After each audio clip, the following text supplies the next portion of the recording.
Araw-araw na pagbasa ng Biblia, araw 67. Lumang Tipan, Leviticus 17, Leviticus 18.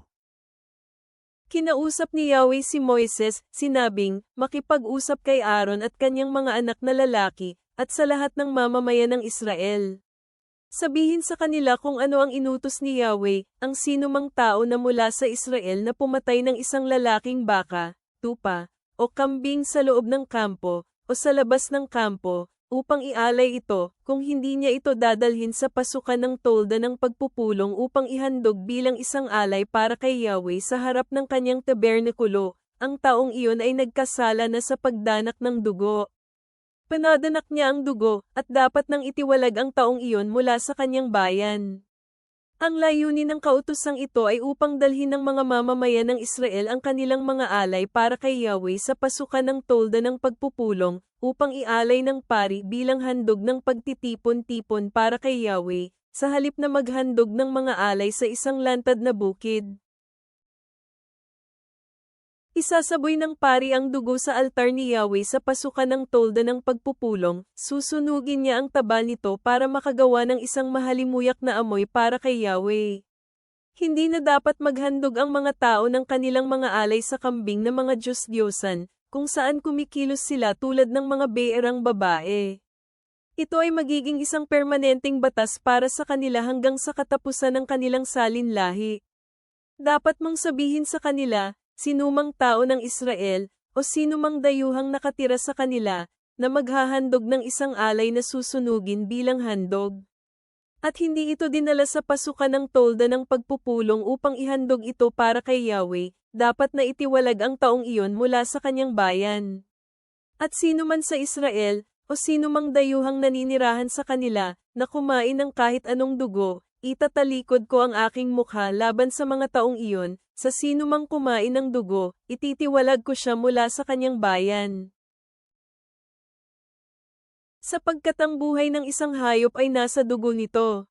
Ibinigay ko ang dugo nito sa inyo upang gawing pambayad ng kasalanan sa altar para sa inyong mga buhay, dahil ang dugong ito ang ginagawang pambayad ng kasalanan, sapagkat ang dugo ay pambayad ng kasalanan para sa buhay.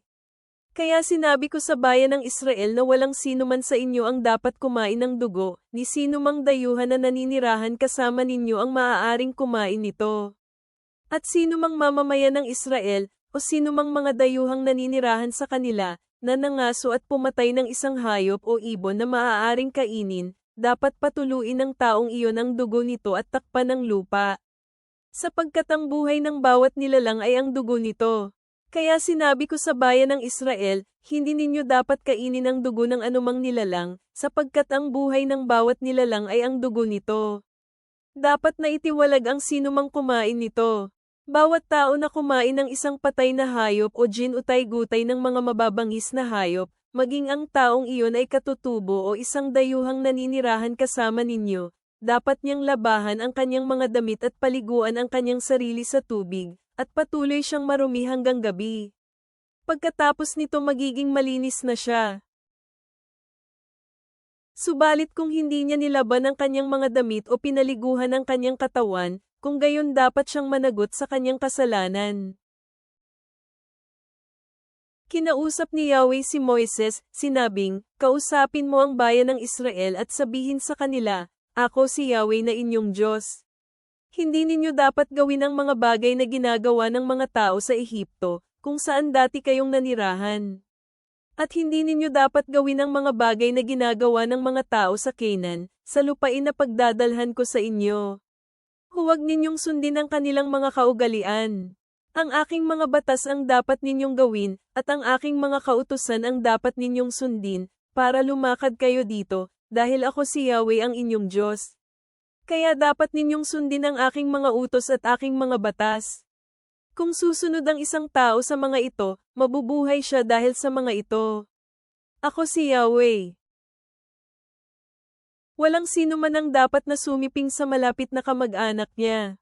Ako si Yahweh. Huwag ninyong lapastanganin ang inyong ama sa pagsiping sa inyong ina. Siya ay inyong ina. Hindi ninyo siya dapat lapastanganin. Huwag kayong sumiping sa alinmang mga asawa ng inyong ama, hindi ninyo dapat lapastanganin ang inyong ama tulad nito. Huwag sumiping sa sino man sa inyong mga kapatid na babae, maging siya ay anak na babae ng inyong ama o anak na babae ng inyong ina, maging siya ay lumaki sa inyong tahanan o malayo mula sa inyo. Hindi dapat kayo sumiping sa inyong mga kapatid na babae. Huwag kayong sumiping sa anak na babae ng inyong anak na lalaki o sa anak na babae ng inyong anak na babae. Magiging sarili ninyong kahihiyan iyon. Huwag kayong sumiping sa babaeng anak ng asawa ng inyong ama. Siya ay inyong kapatid, at hindi dapat kayo sumiping sa kanya. Huwag sumiping sa babaeng kapatid ng inyong ama. Siya ay isang malapit na kamag-anak ng inyong ama. Huwag kayong sumiping sa babaeng kapatid ng inyong ina. Siya ay malapit na kamag-anak ng inyong ina. Huwag ninyong alisan ang dangal ang kapatid na lalaki ng inyong ama sa pagsiping sa kanyang asawa. Huwag ninyo siyang lapitan para sa ganoong layunin, siya ay inyong tiyahin. Huwag kayong sumiping sa inyong manugang na babae. Siya ay asawa ng inyong anak na lalaki, huwag siyang sipinggan. Huwag kayong sumiping sa asawa ng inyong kapatid na lalaki, huwag ninyo siyang lapastanganin sa ganitong paraan. Huwag kayong sumiping sa isang babae at sa kanyang anak na babae, o sa babaeng anak ng kanyang anak na lalaki o sa babaeng anak ng kanyang anak na babae. Malapit na mga kamag-anak niya ang mga ito, at ang pagsiping sa kanila ay masama. Hindi ninyo dapat pakasalan ang kapatid na babae ng inyong asawa bilang pangalawang asawa at sumiping sa kanya habang buhay pa ang una ninyong asawa. Huwag kayong sumiping sa isang babae habang siya ay may regla. Siya ay marumi sa panahong iyon. Huwag kayong sumiping sa asawa ng inyong kapitbahay at dungisan ang inyong sarili sa kanya sa ganitong paraan. Hindi ninyo dapat ibigay ang sinuman sa inyong mga anak upang idaan sa apoy, upang ialay ninyo sila kay Melek, sapagkat hindi ninyo dapat lapastanganin ang pangalan ng inyong Diyos. Ako si Yahweh. Huwag sumiping sa ibang kalalakihan gaya sa isang babae. Napakasama nito. Huwag kayong sumiping sa alinmang hayop at dungisan ang inyong sarili dahil dito. Walang babae ang dapat na mag-isip na sumiping sa alinmang hayop. Ito ay kabuktutan. Huwag ninyong dungisan ang inyong mga sarili sa mga paraang ito, sapagkat sa lahat ng mga paraang ito na dungisan ang mga bansang itataboy ko mula sa inyong harapan.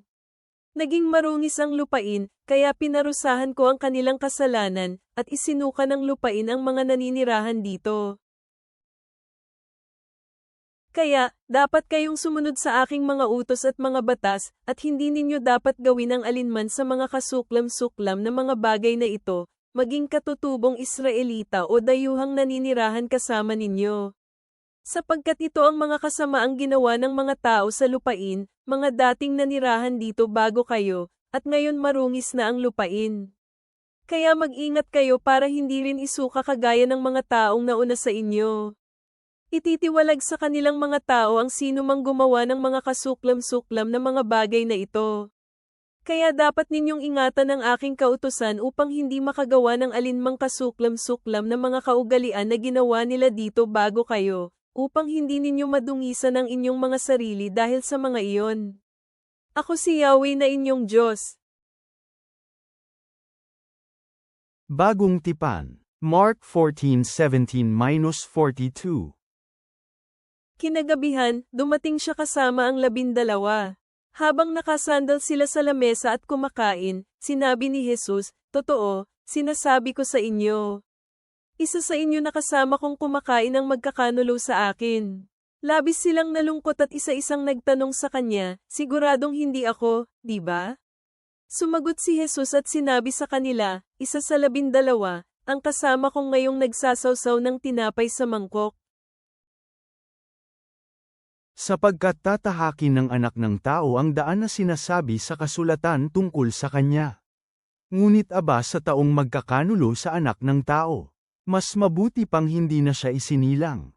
Habang kumakain sila, kinuha ni Jesus ang tinapay, pinagpala at hinati-hati niya ito at ibinigay sa kanila at sinabi, "Kunin ninyo ito.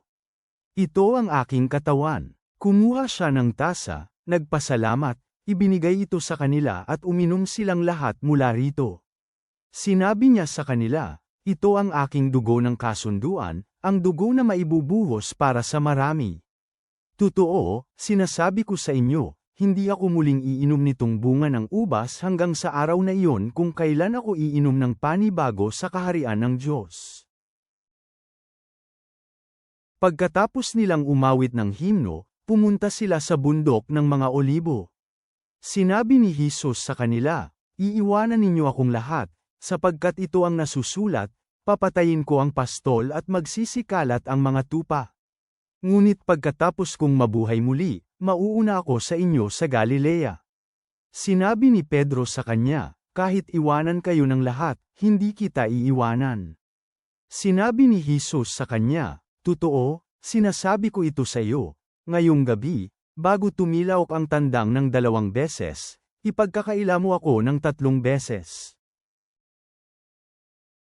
Ngunit sinabi ni Pedro, "Kung kailangan kong mamatay kasama mo, hindi kita ipagkakaila."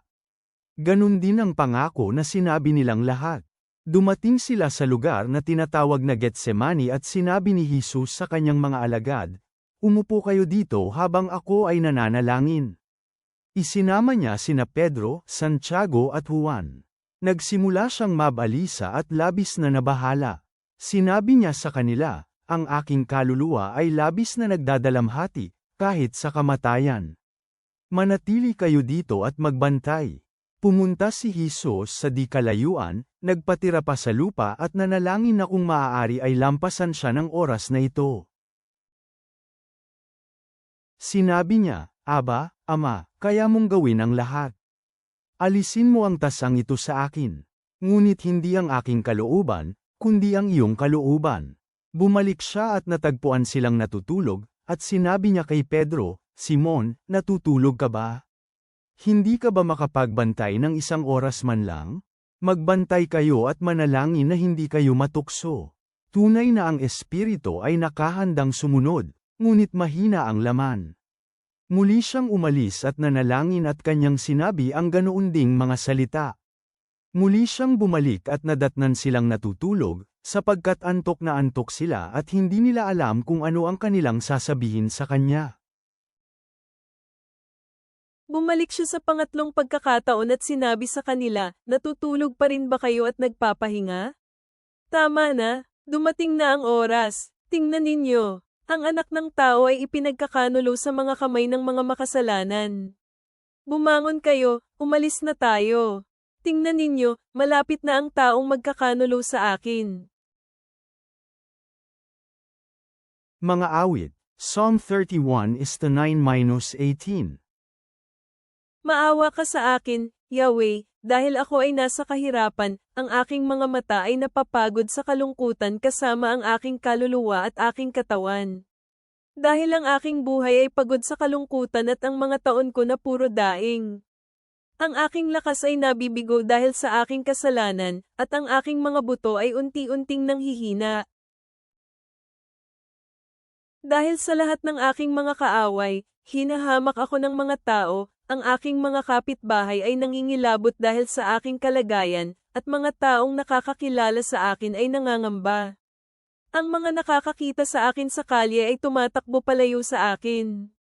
Nilimot ako na parang patay na walang sino man ang nakakaalala.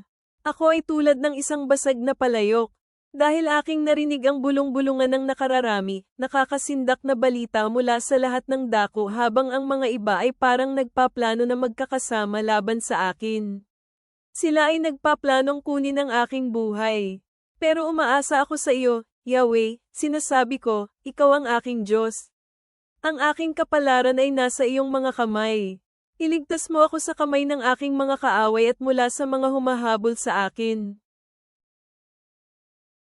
Paliwanagin mo ang iyong mukha sa iyong lingkod, iligtas mo ako sa iyong katapatan sa tipan. Huwag mong hayaan na mapahiya ako, Yahweh, dahil nananawagan ako sa iyo. Nawa ang masama ay mapahiya. Nawa sila ay mapatahimik sa Sheol. Nawa mapatahimik ang mga sinungaling na labi na nagsasalita ng suwail laban sa matuwid ng may pagmamataas at paghamak. Ama naming nasa langit, kami ay lumalapit sa iyo ng may mapagpakumbabang puso, na kinikilala ang kabanalan ng buhay ayon sa itinakda sa Levitiko. Tulungan mo kaming parangalan ka sa pamamagitan ng pamumuhay ng matuwid at dalisay, na sumasalamin sa sakripisyo ni Jesus nang siya ay nagbahagi ng kanyang huling hapunan kasama ang kanyang mga alagad.